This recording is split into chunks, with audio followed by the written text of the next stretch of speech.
toxic interaction and how you should react on it. And this is chef's kiss. This is awesome. This is a gold pill. Because really understanding, interactions and how to deal with them. So, and I love these synchronicities, although they are, bad energy in a way. I love them because they allow me to talk about these issues on YouTube. So I give you the example. So there was a woman that parked with her camper van next to me. Okay. And I didn't know what age she had, but it was obvious that she's on the road alone. So I was guessing she didn't even have a dog or cat with her. So I was like, at first I thought she might be, between like 22 and 30, just like from looking very quickly, but I didn't really look very thoroughly. And so she went to the beach here and came back. And I was like, oh, this is interesting. Her license plate is from Berlin. I speak German. So I was like, let's find out who this is. Maybe it will be nice conversation. Like I already had like five really nice conversation with guys here, but not with a woman. Women can be such assholes, and I'm telling you, like over 90% of women nowadays are not only toxic metaframers, but in a sense are assholes, and you want to avoid them. So, um, so she comes by, and I'm like, "Hey, you coming from far away?" And she's like, "Yeah, sure." Da da da. And then she said, "Well, she's kind of tired. She's coming from Almeria, blah blah blah." And I was like, "Oh, did you come from the natural park in Almeria?" And she's like, "Meh, I didn't come from the natural park." So that's not a not just because someone is in a bad mood is not a toxic metaframe per se. But then she asked me, where do I come from? And I'm like, I'm from Prague. But I was raised partially in Germany, and then I was there and there and there. I didn't say that much. It was like three sentences, and she was already like, "You don't have to tell me all that stuff." Which is a toxic. The way she said it is like the tone, the tonality was like, I don't want to hear that shit. It was basically I don't want to hear that shit. That was the energy behind it. And because she was not in her joy, she wasn't in her chi energy, she wasn't in her sexuality. She looks like, by the way, she's more like 50 plus, and she looks extremely exhausted and just done with life. Why? Maybe she's vaxxed, who knows? Anyway, or maybe she's whatever, doesn't matter. And at that point, I was like, that's this thing. Like, I'm super strict on this. I was like, that's a toxic metaframe. Have a nice day. And she was like, are you pissed? Like, do you feel insulted or I don't. I said, just have a nice day. Forget about it. Whatever. And that's literally how you should deal with toxic people. Do not spend even a second longer with them. Not even a second. Because the moment you allow them even a second longer, you basically are doing the opposite of self love. If you're just giving them one more second, you're just like, no, I'm really sorry. Like, I'm really apologizing. You know, this only this only is okay if you're really interested in that person for some reason, and the other person is able to go into a conscious interaction with you where they'll be like, oh, I didn't realize that I'm toxic, I'm sorry, which way was I toxic, and then you start to look at it and you grow from there. But if it's just a regular interaction with some nobody and they're toxic metaframing you, spending any time with them at all is the absolute contrary to self-love. The only context in which it makes sense to resolve is family, intimate, romance, kind of friends, these kind of things.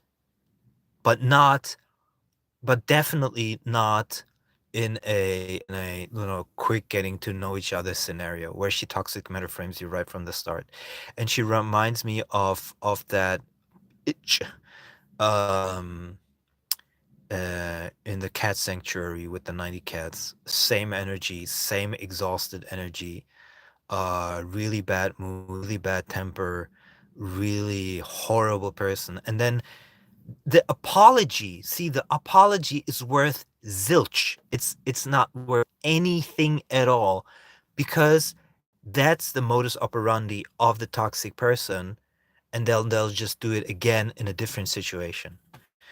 Um and Tomash, who was here in the previous chat, he said it helped him so much understanding toxic metaframing, because he had this general practitioner that he goes to. He's also a toxic metaframer. He recognized the toxic metaframing, and he just decided to stand up and leave the place. Oh my God. So good. It's like literally how you should act, because you only have three options with a toxic metaframer. You only have three options. One option is one option. By the way, if she hadn't toxic framed me, she would have received probably from me all the clementines and the oranges that I can't eat.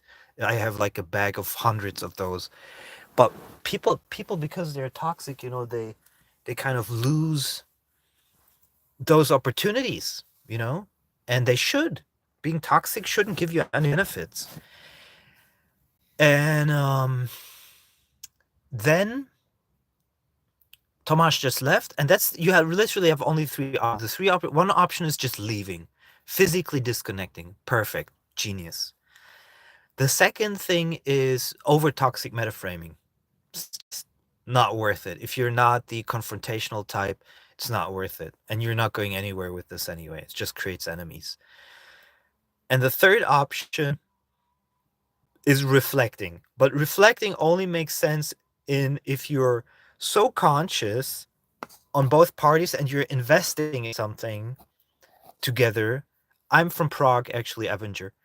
If you're investing in something together, and with that investment, the relationship grows, then it makes sense, but only if both see it. The way to resolve it, by the way, is so if somebody toxic metaframes me or I toxic metaframe them, they can be like, hey, you're doing exactly this which you shouldn't be doing because you are not in your joy or sexuality. So, what is actually hindering you from joy and sexuality, and why you are projecting your unhappiness towards me? And then I want you to apologize, or I apologize to you, and then I might give you a compliment for something that I think you're doing really well, and then we move from there. But the worst thing is if the other person is not conscious enough and you try to reflect with them, like let's say within the family, they'll just get more aggressive. They gaslight. They turn it around on you. They play the victim card, make you the perpetrator, and so forth. By the way, the perpetrator is always the person that started it first, not the one that's reacting. No matter how they react, it's important to understand. So, and when you have these three options, 99% of the time, 99% of the time, the option is always going to be complete physical cut, leaving, no connection whatsoever, no talking, no discussing, nothing. Absolutely zilch, zero, zero. Just like Tomasz did, just get up and leave. That's it. No talk. And when the other person is like, oh, I apologize so much, who cares? I mean, let them apologize to the sky. Who cares? And you're not obligated to solve with them anything. It's their problem. It's you came with an open heart energy to them. We're super nice. If they're not that way, it's their problem, not yours. The moment you deal with the apology and restart the whole thing, you are to blame for another toxic metaframe and toxic behavior later on, because you accepted it.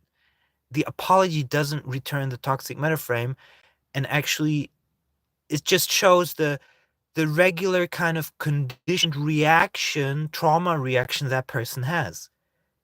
And if it's already in the first interaction, that trauma reaction is already in the very first interaction of with that person, that means it's always going to be there. It's very, very, very hard to remove that unless you want to be their spiritual guru or something. I don't know. I mean, waste your time on them. No, no, it's much better. Cut it off and immediately seek someone of those 10% that are not toxic metaframers. And I just had that interaction to explain it. So this woman from Berlin, 50 plus, she parked next to me with her van. I saw her being single. I thought she's younger. I didn't know she was an asshole. Um, Started talking to her, realized she's an asshole, cut it and left. Very simple. And don't never make the mistake. Never make the mistake to put women on a pedestal. By the way, women don't women are toxic by their toxic metaframes just as men are, but the toxic metaframes might be subtler, or you accept them because you want pussy. This is a big problem with men. I start to toxic metaframe you either are better and you accept to be, run over, or you're just like, fuck that guy. But with women, you're like, maybe she's not that bad, because maybe I'll get her into bed, that kind of thing. It just happens unconsciously. So you gotta be very, very strict with these things. And whatever she says now after this, like even if she came to me, she was like, it's like, okay, uh, have a nice day, bye bye. I don't want to spend more time with you. And especially don't be trauma bonding. Don't go into codependency. There is nothing to resolve. She's causing pain in you. She's causing disharmony in you. Fuck her. Literally fuck her. There's a billions other people out there in the world. Let her just leave. You'll figure it out.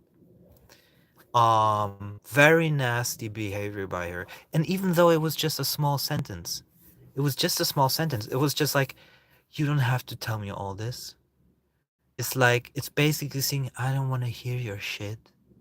It's the same thing. And it's just, once you recognize it, you recognize it. Toxic metaframing can come, in different forms: verbal, non-verbal, direct, indirect. This was a verbal, direct, toxic metaframe out of her unhappiness. Very simple.